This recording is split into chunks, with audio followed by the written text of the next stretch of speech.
Біз бүгін Мінбер орталығы мейірім реабилитациялық орталығына келіп тұрмыз. Бұл орталықтың құрылғанына 19 жыл, келесі жылы 20 жыл болады екен. Бұл орталықтың қазір біз проекциялық залында тұрмыз. Бұл залда негізінде бұл жерде ерекше балалар 3 жастан 18 жасқа дейін орналасады. Осы 3 жастан 18 жасқа дейінгі уақытта оларды өмірге бейімдеу, социализациялау және реабилитация, медициналық тұрғыдан болсын. Бұл орталықта қазір 50 адам жұмыс істейді екен, ал 95 бала орналасқан. Негізінде орын 60 адамға ғана есептелген. Орталық директорының айтуына қарағанда, олар келген балалардың барлығын алуға тырысады екен. Бірақ қазір аз болса да кезекте тұрған балалар бар.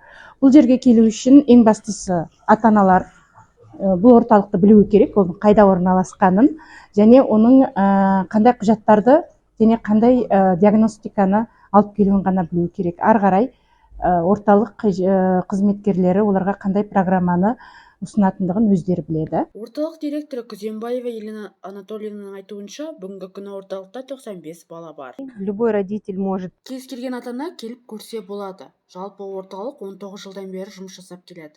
Негізгі қаржыны демеушіміз құяды. Ол орталықтың негізгі қалаушысы Қайрат Боранбаев. Сонымен қатар, соңғы 5 жылдың ішінде біз әлеуметтік қорғау басқармасымен бірге мемлекеттік әлеуметтік тапсырысты жүзеге асырып келеміз. Балалардың орталықта күндіз болуы үшін әлеуметтік қызмет көрсетеміз. Былтыр қыркүйек айында академия жүйесіне тобы ашылған. Бұл топта 15 жастан жоғары балалар қатысады. Бағдарлама толығымен өзгертілген. Әлеуметтендіру қоғамдық орындардағы тәртіп пен өзін-өзі ұстауға бағытталған. Орталықтағы 2 бала 18 жасқа толған кезде кәмелет жасқа толған балаларға арналған жоба құру ойға келді дейді орталық директоры. Жоба «Вокруг света» деп аталады. Бүгінгі таңда осы жобаға демеушілік көмек іздестірілуде. Бұл 18 жастан жоғары балалардың тобы болады. Біз оларды қала бойынша және қала сыртындағы саяхаттарға, экскурсияға алып шыққымыз келеді. Бұл да туротерапия деп аталатын балалардың әлеуметтенуі, коммуникацияны дамыту үшін өте жақсы әдіс. Алдымен біз ұйымдастыру жұмыстарын жүргізіп алсақ дейміз. Мысалы, біздің театрлар, кафелер осындай балаларды қабылдауға дайын ба? Пандустар бар ма? Олар ыңғайлы ма? Осының барлығын біліп анықтағымыз келеді. Когда они что-то делают, Балалар әрдайым өз іс-әрекетінің қайтарымын алады. Осы бөлмеде олар қоршаған ортаны таниды, табиғатпен танысады. 3D форматы арқылы табиғатта жүргендей сезім қалыптасады. Өздерін табиғат бөлшегі ретінде сезінеді. Біздің балалар ересек өмірде тәуелсіз болу үшін жұмыспен қамтылуы керек. Оған да оларды ашық қабылдауға дайын болуы қажет. Балалар спортқа өте жақсы. Конькимен сырғанау спорты жақсы дамыған. Балалардың жетістіктері де әжептәуір.